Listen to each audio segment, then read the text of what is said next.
हरे कृष्ण। जय राधा माधव कुंज विहारी।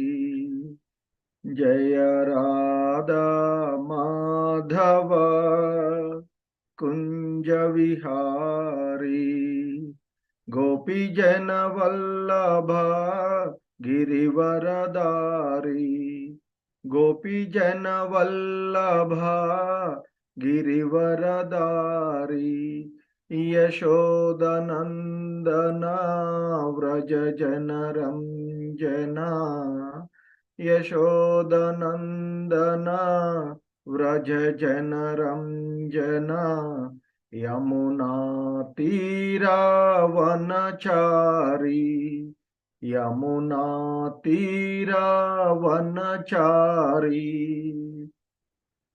जय राधा माधव कुंज विहारी। ओम नमो भगवते वासुदेवाय। ओम नमो भगवते वासुदेवाय।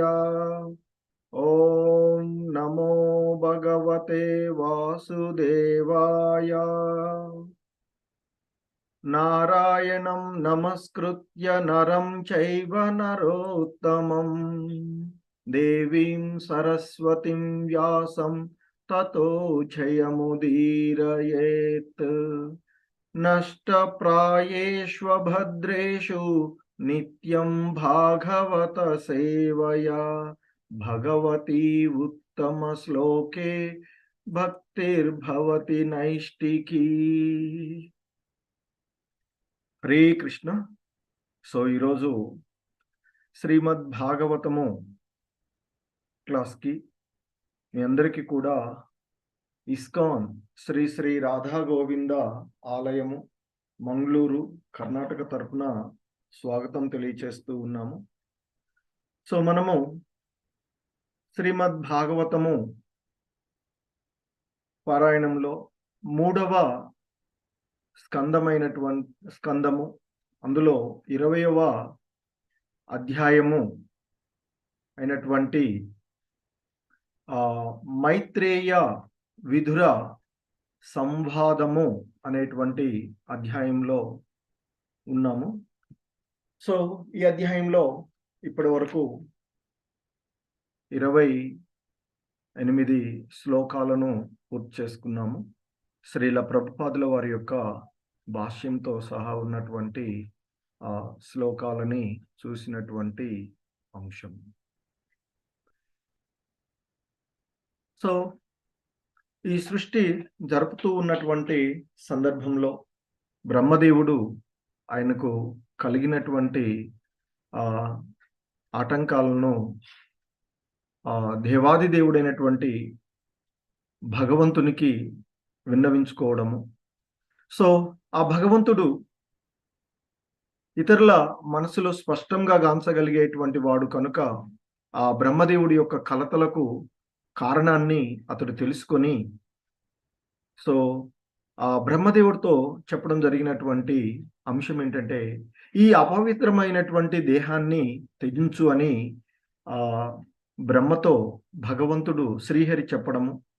ఆ విధంగా భగవంతుని యొక్క ఆజ్ఞ ప్రకారంగా బ్రహ్మదేవుడు తన దేహాన్ని, అంటే ఏదైతే దేహము అనేటువంటిది ఇక్కడ వచ్చినటువంటి మానసికమైనటువంటి కల్పన ఏదైతే ఉందో దానిని వదిలివేయడం జరిగింది ఆ భగవంతుని యొక్క ఆజ్ఞ మేరకు. సో అవి ఇంతవరకు మనము చూసినటువంటి శ్లోకం. ఇక ఈరోజు 29, 30, 31 శ్లోకాలను మనము అవగాహనం చేసుకోవడానికి ప్రయత్నం చేద్దాము. సో హరే కృష్ణ. సో 29 నుంచి చూడాలి కదా ప్రభు, అంటే మీరు చదివారు 29 చదివారు కదా ప్రభు? అయిపోయింది ప్రభు. ఓకే, హరే కృష్ణ.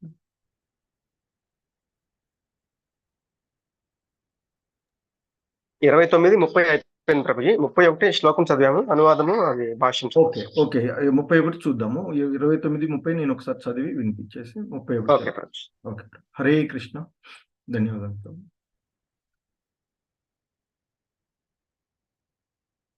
సో 29వ శ్లోకము. త్వాం క్వనచ్చరణాంభోజాం మద విహల్లలోచనాం కాంచీ కలాప విల సద్దుకూల చన్నరోదసం.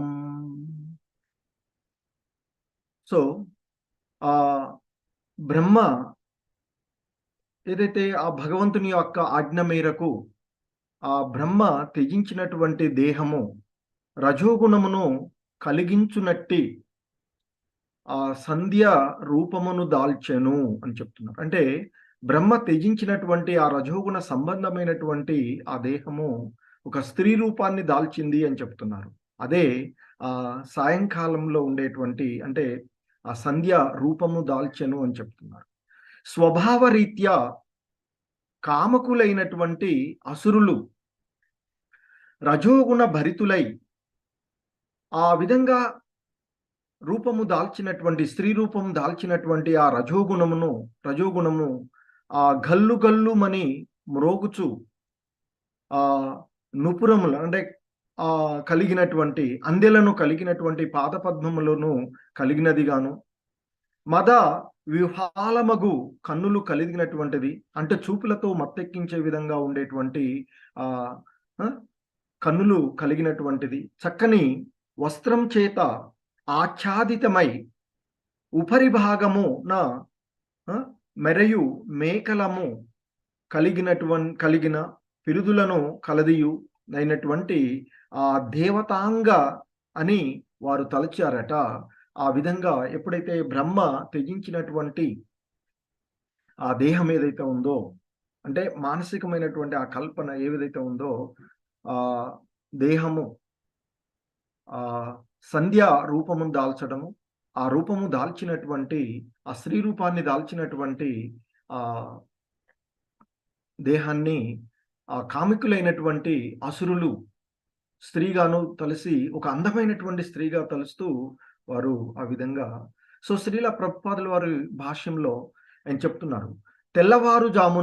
జాము ఆధ్యాత్మిక సాధన సమయమైనట్లుగా సంధ్యా సమయపు ఆరంభము రజోగుణ సమయము.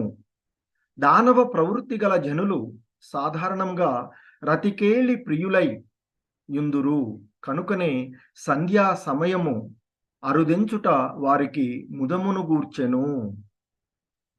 దానవులు సంధ్యా సమయమే ఆ సుందరమగు స్త్రీ అని భావించి పలు రీతులు ఆమెని ఆరాధించడం మొదలెడిరి.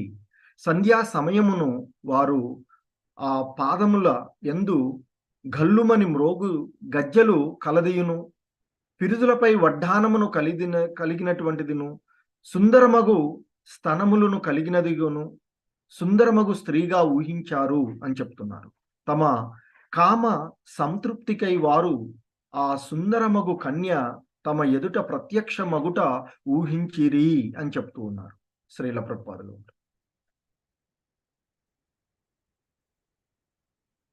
సో 30వ శ్లోకము. అన్యోన్య శ్లేషయోత్తంగ నిరంతర పయోదరాం సునాసాం సుద్విజాం స్నిగ్ధ హాసలీలావలోకనాం.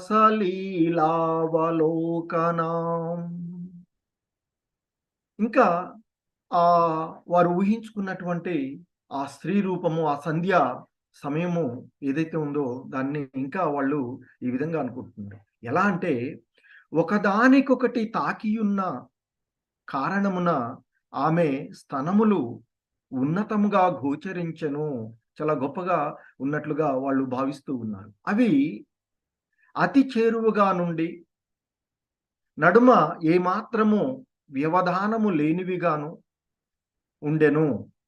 చక్కని నాసికను సుందరమగు దంతవరసను పెదవులపై సుందర దరహాసమును కలిగి ఆమె అసురులను లీలగా గాంచెను అంటే వాళ్ళు ఆ విధంగా ఊహిస్తున్నారు. సో, ఆ అందంగా ఉన్నటువంటి ఆ స్త్రీగా సంధ్యగా ఆమెని ఆ సంధ్యా సమయం ఏదైతే ఉందో, ఆ సమయాన్ని ఆ విధంగా వాళ్ళు ఎందుకంటే ఆ సమయంలో వాళ్ళు కామోన్ముతులై ఉన్నటువంటి ఆ పరిస్థితులలో వారు ఆ విధంగా ఆ బ్రహ్మ త్యజించినటువంటి ఆ మానసిక కల్పన, ఆ సంధ్యా సమయం ఏదైతే ఉందో, ఆ సమయాన్ని వారు ఆ విధంగా ఊహించారు అని చెప్తూ ఉన్నారు.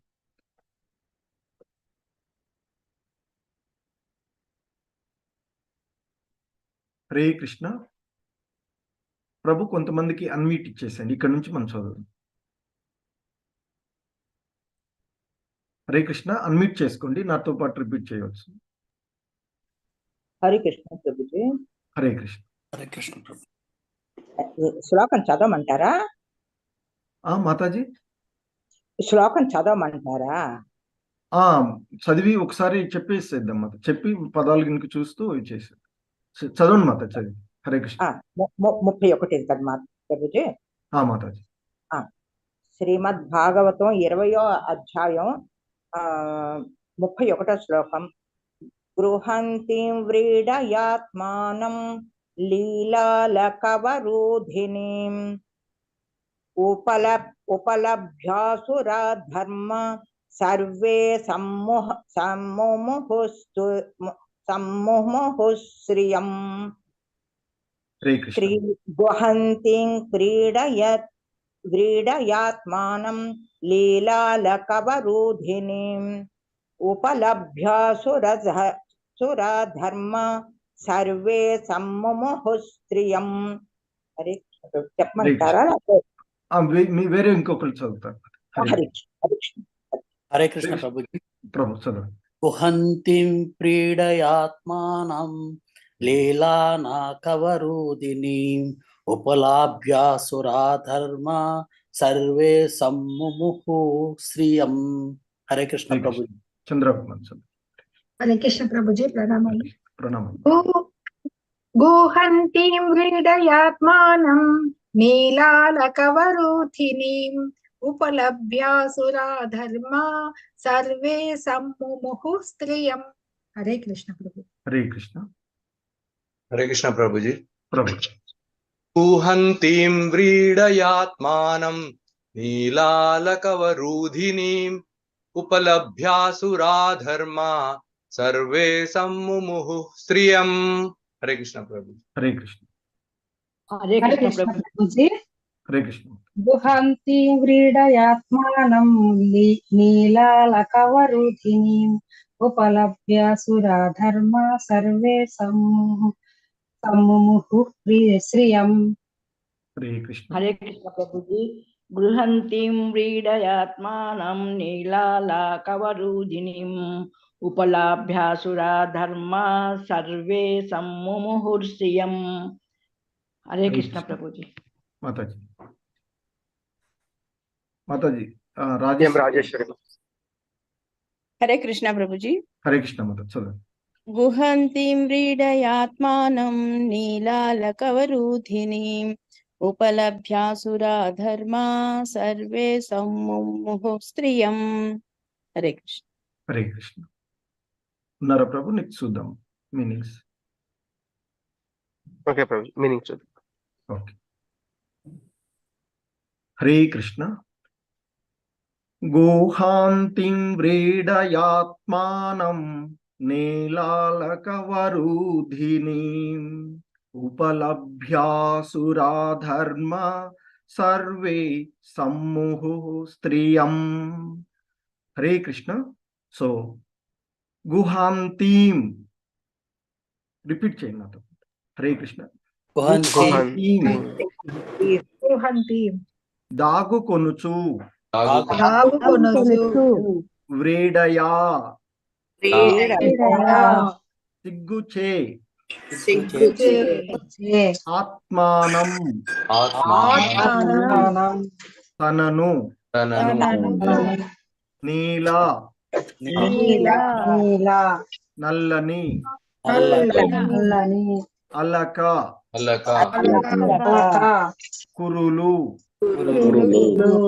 వరుతినీం వరుతినీం గుచ్చము గుచ్చము ఉపలభ్య ఉపలభ్య ఉపలభ్య హించుచు ఊహించుచు అసురాహ అసురాః దానవులు మానవులు ధర్మ ధర్మ ధర్మ ఓ విదురా ఓ విదురా విదురా సర్వే సర్వే కరువులు కరువులు సమ్ముహు సమ్ముః మోహ వశులైరి మోహపరవశులైరి శ్రియం శ్రియం శ్రీని శ్రీని శ్రీకృష్ణ రిపీట్ చేయండి.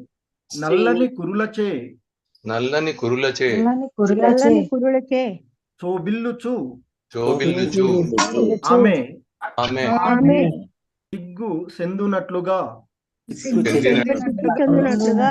దాగుకొనెను. తాగుకొనెను ఆ కన్యను కన్యను కాంచి కాంచి దానవులందరూ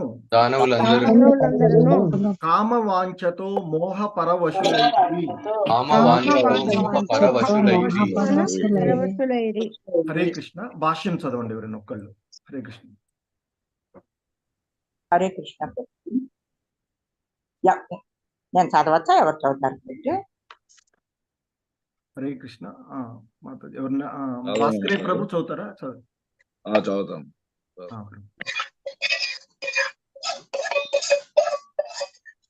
భాష్యము. జై శ్రీల ప్రభుపాదికి జై. దానవులు మరియు దేవతల నడుమ భేదమేమనగా సౌందర్యవతి అయిన స్త్రీ దానవుల మనస్సును అతి సులభముగా ఆకర్షింపగలదు. కానీ దేవతా స్వరూపుడగు మనుజుని మనస్సును మాత్రము ఆమె ఆకర్షింపజాలదు. దేవతా పురుషుడు జ్ఞానపూర్ణుడై ఉండగా దానవుడు అజ్ఞానపూర్ణుడై ఉండును. బాలుడు సుందరమగు ఆటబొమ్మచే ఆకర్షితుడైనట్లు అల్పజ్ఞుడును తమోమయుడను అగు దానవుడు భౌతిక సౌందర్యము చేతను మైదన సుఖము చేతను ఆకర్షితుడగును. చక్కగా అలంకరింపబడి అభూషితమైనట్టి ఉన్నత స్తనములు, ఉన్నత పిరుదులు, సుందరమగు నాసిక, తెల్లని మేనిఛాయ మొదలగు వాని ఆకర్షణము కేవలం మాయ అని దేవత పురుషుడు ఎరిగి ఉండును. స్త్రీ ప్రదర్శించగలిగిన సౌందర్యం కేవలం రక్తమాంసముల కలయికయే. అటువంటి రక్తమాంసమయ దేహమునకు ఆకర్షితులు కారాదని అందరకు శ్రీ శంకరాచార్యులు ఉపదేశించరి. ఆధ్యాత్మిక జీవనమందలి నిజముకు సౌందర్యము చేతనే వారు ఆకర్షితులు కావలెను. నిజముకు సౌందర్యము రాధాకృష్ణులే. రాధాకృష్ణుల సౌందర్యముచే ఆకర్షితుడైన వాడు ఈ భౌతిక జగత్తు మిథ్య సౌందర్యముచే ఆకర్షితుడు కాడు. దానవునకు దేవతా పురుషునకు అనగా భక్తుడు భేదమిదియే. ధన్యవాదాలు ప్రభుజీ. హరే కృష్ణ. శ్రీకృష్ణ. సో ధన్యవాదాలు. సో అది శ్రీల ప్రభుపాదుల వారి యొక్క భావము, భాష్యము ఈ శ్లోకాలకు. హరే కృష్ణ. ఓం అజ్ఞానతిమిరాంధస్య జ్ఞానాంజనశలాకయా చక్షుర్మిలితం యేన తస్మై శ్రీగురవే నమః. నమో ఓం విష్ణుపాదాయ కృష్ణప్రేష్టాయ భూతలే శ్రీమతే భక్తివేదాంత స్వామి ఇతి నామినే. నమస్తే సారస్వతీ దేవే గౌరవాణి ప్రచారిణే నిర్విశేష శూన్యవాది పాశ్చాత్య దేశతారిణే. జయ శ్రీకృష్ణ చైతన్య ప్రభు నిత్యానంద శ్రీ అద్వైత గదాధర శ్రీవాసాధి గౌర భక్త బృంద.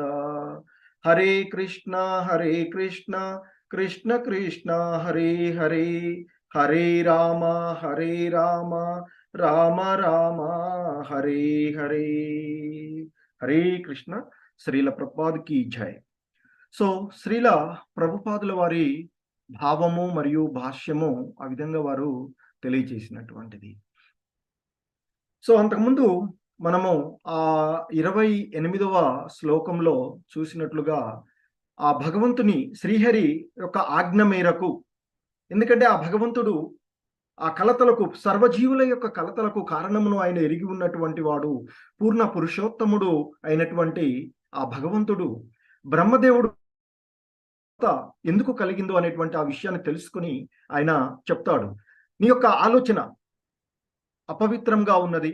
సో కాబట్టి ఎందుకంటే ఆ రజోగుణ సంబంధంలో అతడు ఉండడం వల్ల ఆ అపవిత్రమైనటువంటి నీ యొక్క దేహాన్ని త్యజించవయ్యా, అంటే నీ యొక్క మనసులో కలిగినటువంటి ఆ ఆలోచన ఏదైతే ఉందో దాన్ని త్యజించమని చెప్పడము. ఆ విధంగానే భగవంతుడి యొక్క ఆజ్ఞ మేరకు ఆ బ్రహ్మ తన యొక్క దేహాన్ని త్యజించినటువంటి అంశము. ఆ తర్వాత ఇంకా చెప్తున్నారు, ఏమని ఇక్కడ చెప్తున్నాడు, ఎవరు? ఆ మైత్రేయ ముని విదురుడితో చెప్తూ ఉన్నటువంటి అంశం, బ్రహ్మ త్యజించినటువంటి ఆ దేహము రజోగుణమును కలిగించునట్టి సంధ్యారూపమును దాల్చెను. అంటే ఆ బ్రహ్మ త్యజించినటువంటి ఆ రజోగుణం ఏదైతే ఉందో, ఆయన వదిలేసినటువంటి ఆ రజోగుణము ఒక సుందరమైనటువంటి స్త్రీ రూపాన్ని దాల్చింది అని చెప్తారు. ఇక్కడ సంధ్యా సమయము, ఎందుకంటే మనకి ఆ రాత్రికి పగటి సమయానికి మధ్య సంధికాలంగా ఉండేటువంటి సమయం ఏదైతే ఉందో దానిని మనము సంధ్యా సమయము అని చెప్తూ ఉంటాం. సాయంకాలం సమయం తర్వాత చీకటి వచ్చేటువంటి సమయానికి మధ్యలో ఉండేటువంటి సంధికాలం ఏదైతే ఉందో దానిని సంధ్యా సమయం అని చెప్తారు. సో ఆ సమయం అవడం వల్ల ఇక్కడ అది ఆ సంధ్యా సమయము ఒక సుందరమైనటువంటి స్త్రీ రూపం, సంధ్య రూపమును దాల్చెను అని చెప్తున్నారు. స్వభావరీత్యా ఆ కామకులైనటు, ఎందుకంటే మరి ఆ కామ స్వభావులైనటువంటి ఆ మోహంతో బ్రహ్మను వారు సమీపించడానికి వచ్చినటువంటి వారి యొక్క విషయాన్ని తెలుసుకొని ఆ బ్రహ్మ భగవానుడి దగ్గరికి వెళ్ళినటువంటి పరిస్థితి మనకు అంత ఉంది. సో కాబట్టి ఆ స్వభావరీత్యా కామకులైనటువంటి అసురులు ఆ రజోగుణ భరితులై ఆ విధంగా ఆ రూపము దాల్చినటువంటి, అంటే ఆ బ్రహ్మ త్యజించినటువంటి ఆ దేహం ఏదైతే ఉందో, ఆ సూక్ష్మ దేహం ఏదైతే ఉందో దానిని వారు గల్లు గల్లుమని మ్రోగు నూపురములు కలిగినటువంటి పాదపద్మములు కలదియును, అంటే గల్లు గల్లుమని మోగేటువంటి కాలి అందెలను కలిగినటువంటి ఒక స్త్రీగాను, అలాగే మద విహల్వలమగు కన్నులు కలది, అంటే మోహింప చేసేటువంటి కన్నులు కలిగినటువంటి స్త్రీగాను, అలాగే చక్కని వస్త్రమును, అంటే వస్త్రాన్ని ధరించి తన యొక్క సుందరమైనటువంటి ఆ అవయవాలపైన చక్కని వస్త్రాన్ని ధరించినటువంటి మెరుస్తూ ఉండేటువంటి మేకలాన్ని కలిగినటువంటి, మరియు అలాగే అంటే సుందరమైనటువంటి పిరుదులు కలిగినటువంటి ఆ దేవతాంగ అని ఒక సుందరమైనటువంటి బహు అందగత్తెగా వాళ్ళు తలంచడం జరిగింది అని చెప్తూ ఉన్నారు అక్కడ ఆ మైత్రేయ ముని విదురుడితో. ఇక దానికి శ్రీల ప్రభుపాదుల వారు ఇక్కడ చెప్తూ ఉన్నటువంటి అంశం మనకి ఆయన భాష్యంలో ఈ విధంగా చెప్తూ ఉన్నారు, తెల్లవారుజామున ఆధ్యాత్మిక సాధన సమయమైనట్లుగా సంధ్యా సమయపు ఆరంభము రజోగుణ సమయము అని చెప్తున్నారు. ఎలాగైతే మనం తెల్లవారుజామున మామూలుగా ఆధ్యాత్మికమైనటువంటి విషయాలకు బ్రహ్మముహూర్తంలో లేసి మనము స్నానం చేసేసి మంగళహారతి ఇవన్నీ చేయమని చెప్తారు. ఎందుకంటే ఈ ముహూర్తం ఏదైతే ఉందో, తెల్లవారుజామున ఏదైతే ఉందో అది ఆధ్యాత్మిక సాధనకు సరైనటువంటి సమయం, అంటే సత్వగుణంతో ఉన్నటువంటి సమయంగా చెప్తూ ఉంటారు తెల్లవారుజామున. అందుకే తెల్లవారుజామున లేసి మనం చిన్నప్పుడు కానీ మనకి తల్లిదండ్రులు లేసి, అంటే ఆధ్యాత్మికంగా చేయనటువంటి వాళ్ళకి పిల్లలకి ఏం చెప్తాము, ఎర్లీ మార్నింగ్ లేచి చదువుకోమని చెప్తాము. సో ఎందుకంటే ఆ సమయము నిర్మలమైనటువంటి మనసును కలిగి ఉండేటువంటి సమయం కనుక అది ఆధ్యాత్మికమైనటువంటి సాధనకు సరైనటువంటి సమయం. అందుకే విద్యార్థులను లేచి ఎర్లీ మార్నింగ్ లేచి చదువుకోమని చెప్తూ ఉంటుంటాం. అలాగే ఇక ఎప్పుడైతే ఆ తెల్లవారుజాము అయిపోయి రోజు కాలం గడుస్తూ ఉంటుందో క్రమక్రమంగా మనకి అంతకుముందు భగవంతుడు భగవద్గీతలో చెప్తాడు, ఈ మనసు పైన 3 గుణాలు సత్వ రజో తమో గుణాలు నిరంతరము పోటీ పడుతూ ఉంటాయని. తెల్లవారు వరకు ఆధిపత్యం చెలాయిస్తూ వచ్చినటువంటి సత్వగుణం పైన ఇక రజో తమో గుణాల యొక్క ప్రభావము క్రమక్రమంగా వస్తూ ఉంటుంది. వచ్చి ఆ సంధ్యా సమయము వచ్చేటప్పటికి ఇక దాని యొక్క అంటే ఈ రజో గుణం ఏదైతే ఉందో అది సత్వ తమో గుణాలను అధిగమించి దాని యొక్క ఆధిపత్యాన్ని చెలాయిస్తూ ఉంటుంది అని చెప్తారు ఆ సంధ్యా సమయానికి. సో కాబట్టి ఆ సంధ్యా సమయపు ఆరంభము రజోగుణ సమయము అని చెప్తారు. దాని యొక్క ఆధిపత్యము ఉండేటువంటి సమయం. ఆ తర్వాత క్రమక్రమంగా చీకటి వచ్చిందనుకోండి, సంధ్యా సమయం అయిపోయి చీకటి వస్తూ ఉన్నప్పుడు ఆ చీకటి ఏంటది తమోగుణ సంబంధము సమయము, దాని యొక్క సమయంగా చెప్తూ ఉంటారు రాత్రి. అందుకనే రాత్రి రాగానే బార్లు తెరుస్తూ ఉంటాయి, డిస్కోలు క్లబ్బులు అన్నీ కూడా ఇక ప్రారంభమవుతూ ఉంటుంటాయి. అదంతా కూడా తమోగుణ సంబంధమైనటువంటి విషయాలు.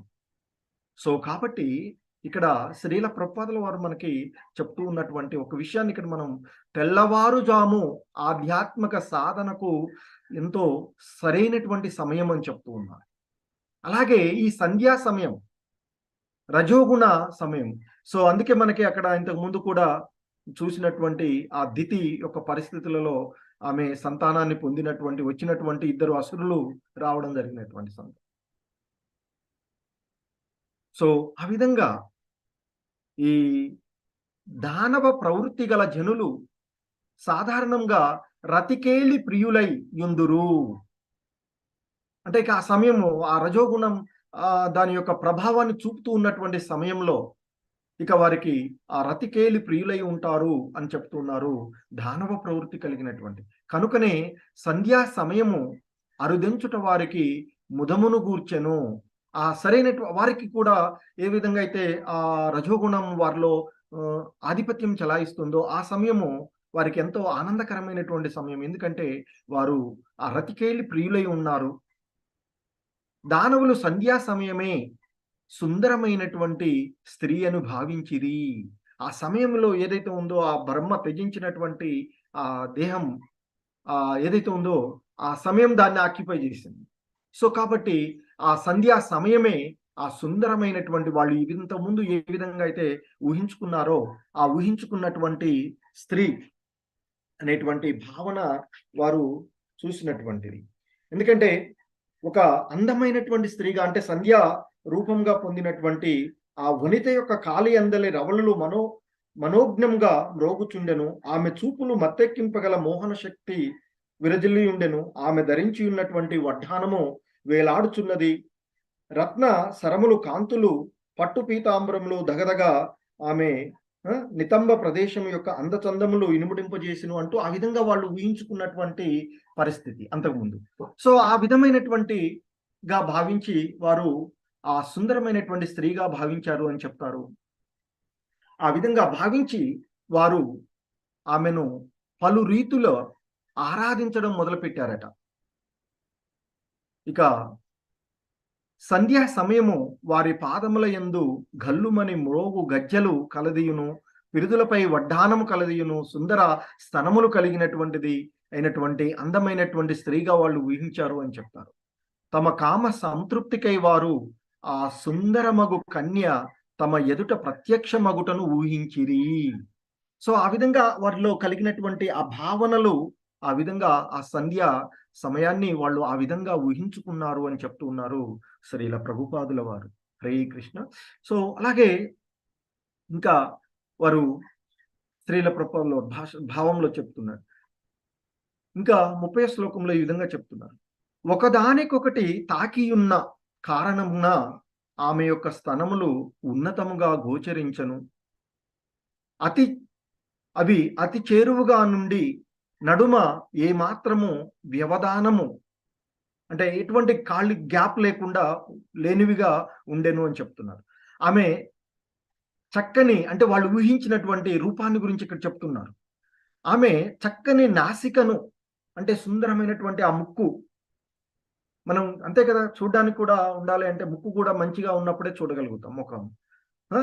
చక్కని నాసికను, సుందరమైనటువంటి దంతవరసను, అంతే కదా మరి, పళ్ళు కూడా మంచిగా చక్కగా ఉన్నప్పుడే మనము అందానికి ఇది వస్తూ ఉంటుంది. సో పెదవుల పైన సుందర దరహాసమును కలిగి ఆమె అసురులను లీలగా గాంచెను. ఆ విధంగా ఊహిస్తూ ఉన్నారు వాళ్ళు. అంత అందంగా ఉన్నట్లుగా ఆ బ్రహ్మ త్యజించినటువంటి దేహాన్ని ఆ సంధ్యా సమయము ఆవరించడం వల్ల ఆ సమయంలో కామోన్ముఖులైనటువంటి ఆ అసురులు ఆ విధంగా ఆ సంధ్యా సమయాన్ని ఆ స్త్రీ రూపంగా భావించి వాళ్ళు ఆ విధంగా వారి యొక్క మనోభావ అంటే ఆ మనస్సులో ఆ విధమైనటువంటి భావాలను వాళ్ళు పొందుతూ ఉన్నారు. ఆ పొందుతూ ఉన్నటువంటి వాళ్ళని ఆ స్త్రీ రూపము, అందమైనటువంటి ఆ స్త్రీ రూపము పెదవులపై సుందర దరహాసంను కలిగి ఆ అసురుల ఎడ లీలగా ఆమె చూస్తూ ఉన్నట్లుగా వాళ్ళు ఊహించుకున్నారు అని చెప్తున్నారు ఇక్కడ శ్రీల ప్రభుపాదుల వారి భావంలో. సో ఇంకా ఆయన చెప్తూ ఉన్నారు, శ్రీల ప్రభుపాదుల వారు భాష్యంలో మనకి ఇక్కడ తెలియచేస్తూ ఉన్నటువంటి అంశం ఏంటంటే, ఇక్కడ ముఖ్యంగా మానవులకు అంటే ఆ భక్తులకు అభక్తులకు మధ్య ఉండేటువంటి భేదాన్ని మనకి 31వ శ్లోకం భాష్యంలో చాలా చక్కగా శ్రీల ప్రభుపాదుల వారు వివరిస్తూ ఉన్నటువంటి అంశం. దానవులు మరియు దేవతల నడుమ భేదం ఏమిటంటే, సౌందర్యవతి అయిన స్త్రీ దానవుల మనసును అతి సులభంగా ఆకర్షించగలదు, కానీ దేవతా స్వరూపుడగు మనుజుని మనస్సు మాత్రము ఆమె ఆకర్షింపజాలదు అంటూ చెప్తూ ఉన్నటువంటి అంశం. దేవతా పురుషుడు జ్ఞానపూర్ణుడై ఉండగా దానవుడు అజ్ఞానపూరుడై ఉండును. సో ఇక్కడ ముఖ్యంగా శ్రీల ప్రభుపాదుల వారు మనకి తెలియచేస్తూ ఉన్నటువంటి అంశం ఏంటంటే, భక్తులకు అభక్తులకు అంటే దేవతా స్వభావులకు అసుర స్వభావులకు నడుమ ఉండేటువంటి భేదాన్ని ఆయన మనకి శ్లోకంలో చాలా చక్కగా వివరిస్తూ ఉన్నటువంటిది అంటే భాష్యంలో. దానవులేమో ఆ సౌందర్యవతిగా ఉన్నటువంటి స్త్రీల ఎడ ఆకర్షితులై ఉంటారు అని చెప్తూ ఉన్నారు. కానీ దైవ స్వభావాలు కలిగి ఉన్నటువంటి మానవులు మాత్రము, మానవుల యొక్క మనస్సు మాత్రము ఆ సౌందర్యవతి అయినటువంటి, అంటే ఇక్కడ సౌందర్యం అంటే ఏంటి, భౌతిక సౌందర్యం, భౌతికమైనటువంటి తాత్కాలికమైనటువంటి సౌందర్యం.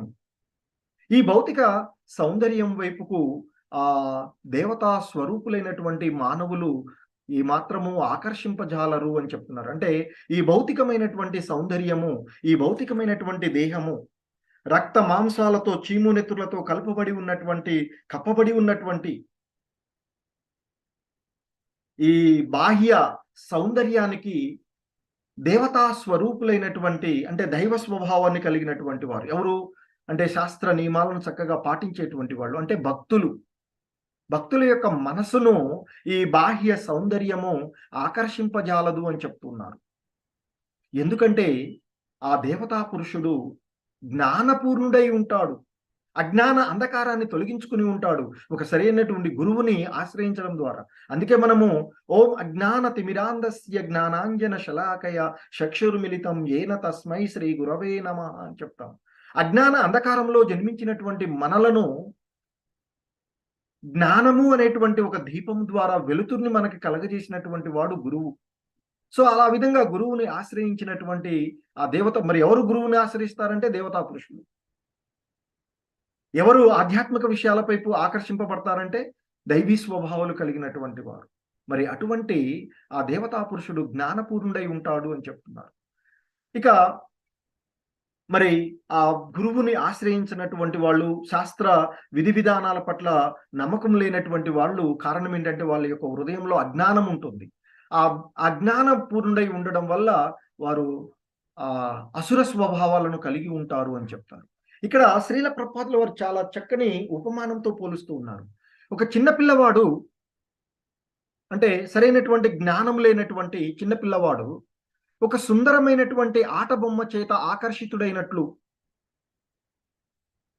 అంతే కదా, చిన్న పిల్లవాడికి ఒక బొమ్మ ఇస్తే ఆ బొమ్మే మనిషిగాను లేదా తానే తన యొక్క ఇదిగా సొంతంగా భావిస్తూ ఉంటాడు. దాన్ని వదిలిపెట్టమంటే కూడా చేయలేదు.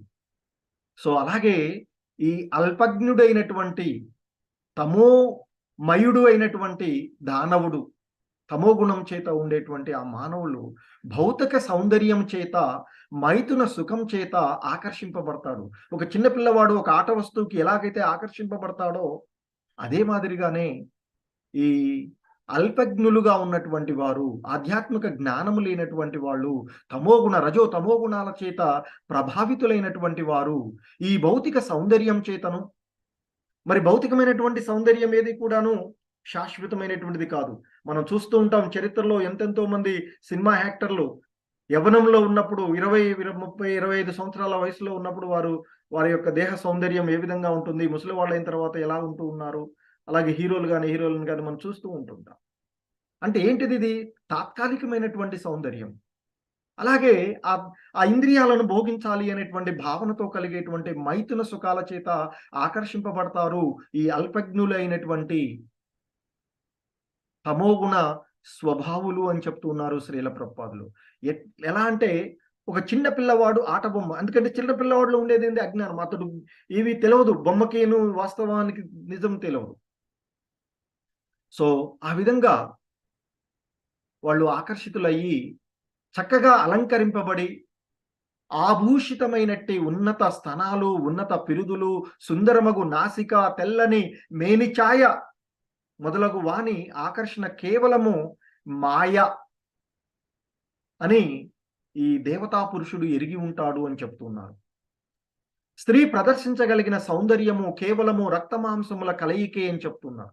అటువంటి రక్త మాంసము మయ దేహము నాకు ఆకర్షితులు కారాదని అందరకు ఆదిశంకరాచార్యులు ఉపదేశించారు అనేటువంటి విషయాన్ని ఇక్కడ మనకి శ్రీల ప్రభుపాదులు వారు గుర్తు చేస్తూ ఉన్నారు.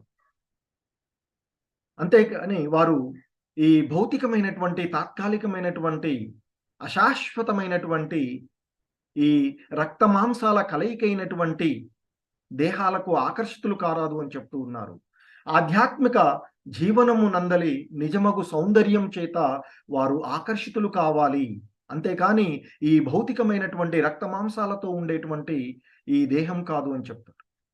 సో వాస్తవానికి ఎంతో సౌందర్యంగా బయటకు కనిపించేటువంటి దేహం, ఎవరైనా స్త్రీ అయినా, హ్యాండ్సమ్ మ్యాన్ అయినా, లేదా బ్యూటిఫుల్ స్త్రీ అని చెప్పబడేటువంటి వాళ్ళైనా, ఈ తొక్కు, ఈ చర్మం చేత లోపల కప్పబడి ఉండేదేంది?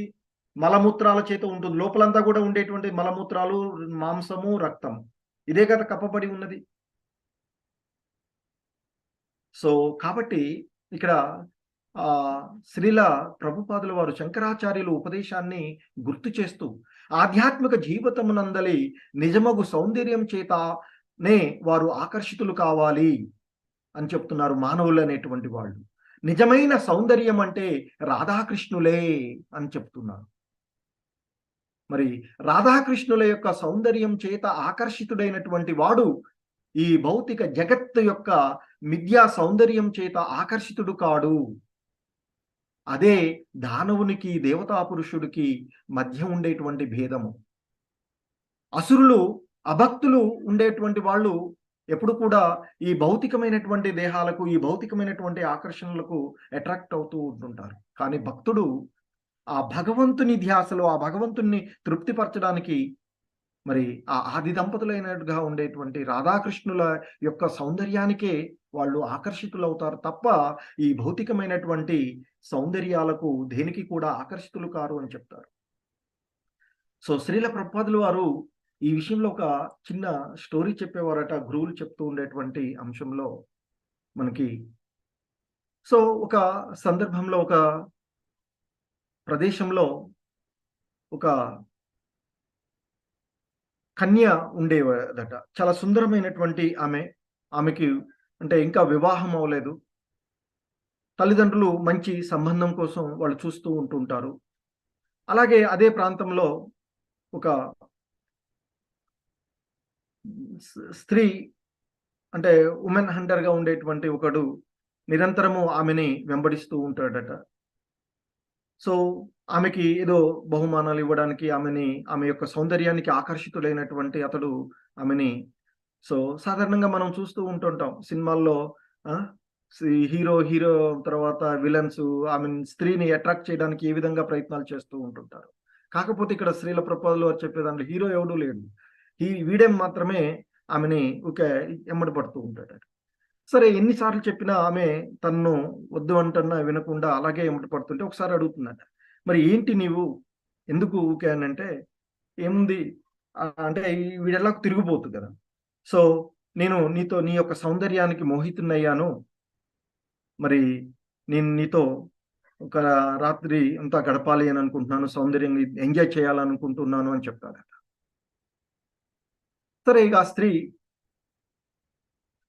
అంటే ఇక సరే కానీ ఇప్పుడు కాదు, ఒక 10 రోజులు ఆగండి, అప్పుడు మా ఇంట్లో ఎవరు ఉండరు, ఆ సందర్భంలో నేను మిమ్మల్ని 10 రోజుల తర్వాత రండి, అప్పుడు మీరు అన్నట్లుగా ఎంజాయ్ చేద్దామని చెప్తాడట. అయితే సరే ఇక ఈయన స్త్రీ తెలిసిందే కదా, చూస్తూ ఉంటాం ఒక స్త్రీ అట్రాక్ట్ అయినటువంటి అతడు ఓకే రోజులు ఇక ఎట్లా గడుస్తూ ఉంటాయి, సినిమాలు పాటలు అవి చూస్తుంటాం కదా, క్షణం యుగంలాగా గడుస్తూ ఉంటుంది. అలా 10 రోజులు గడుపుతాడు. అన్నీ చాలా కొత్త వస్త్రాలు ధరించుకోవడం, మంచి హెయిర్ స్టైల్ అన్నీ చేసుకొని ఆమె 10వ రోజు ఆమె ఇంటికి వెళ్తాడట. వెళ్ళి డోర్ నాక్ చేయగానే ఎదురుగా ఒక స్త్రీ వచ్చి డోర్ తీస్తుంది.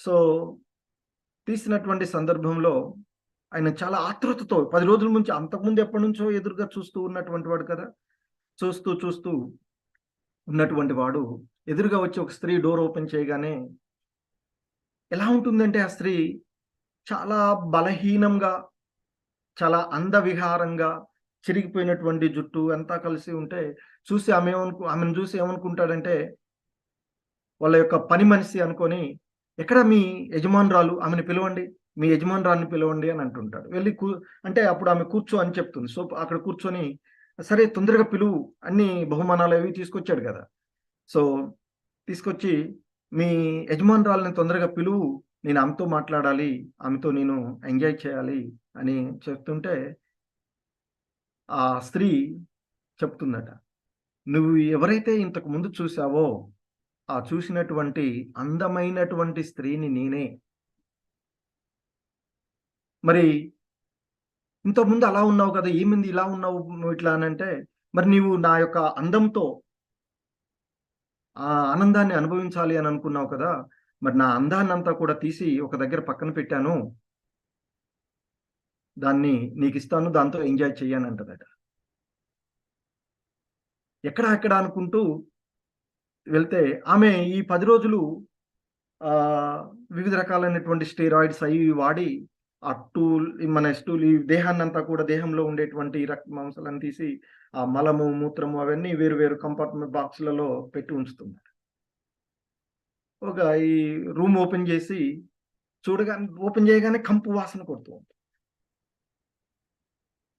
ఏంటి అందం అని అన్నావు, మరి ఇలా ఉంది ఏంటంటే, అవును మరి నా యొక్క ఈ దేహం కప్పబడి ఉన్నటువంటి ఈ శరీరంతో, ఈ తోలుతో, ఇప్పుడు నువ్వు చూస్తూ ఉన్నటువంటి ఈ చర్మంతో కప్పబడి ఉన్నటువంటి సౌందర్యం, రక్త మాంసాలతో కూడినటువంటి సౌందర్యం అంతా అదే కదా, మలమూత్రాల రూపంలో వచ్చేటువంటిది, అలాగే ఈ ఇది అని చెప్పేసి చూపితే అప్పుడు అతడు రియలైజ్ అవుతాడట.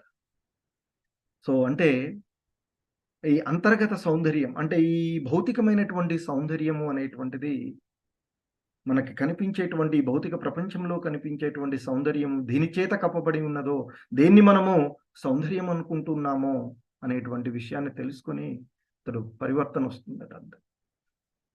సో ఈ విధంగా మనము ఈ భౌతికమైనటువంటి సౌందర్యాలకు ఆకర్షితులు అవుతున్నాము. వాస్తవికమైనటువంటి సౌందర్యము, వాస్తవికమైనటువంటి ఆనందము, ఆ భగవంతుని యొక్క ధామం, ఆ భూలోక బృందావనంలో ఆ రాధాకృష్ణుల చెంత మనం పొందేటువంటి ఆనందము, మనం అక్కడ చూసేటువంటి ఆనందం మాత్రమే వాస్తవికమైనటువంటి ఆనందము, ఎప్పటికీ తరగనటువంటి ఆనందము, ఎప్పటికీ తరగనటువంటి సౌందర్యము ఆ రాధాకృష్ణుల సౌందర్యం. దానికి ఆకర్షితులైన వాళ్ళు, ఆ విధంగా భక్తిలో వృద్ధి చెందేటువంటి వాళ్ళు. సో, శాస్త్రాలను పాటిస్తూ గురువుల యొక్క ఆజ్ఞల వారి యొక్క ఆదేశాల ప్రకారంగా వారి యొక్క బోధనలను పాటిస్తూ సో, ఆధ్యాత్మికమైనటువంటి సౌందర్యాన్ని పొందాలి అనేటువంటిది శ్రీల ప్రభుపాదుల వారి యొక్క ఆశ. సో, అది ఈ మానవులందరినీ ఉద్ధరించడానికి ఈ ఇస్కాన్ ద్వారా మనకి ఆయన తెలియచేస్తూ ఉన్నటువంటి అంశాలు. హరే కృష్ణ. ధన్యవాదాలు. హరే కృష్ణ అందరికీ.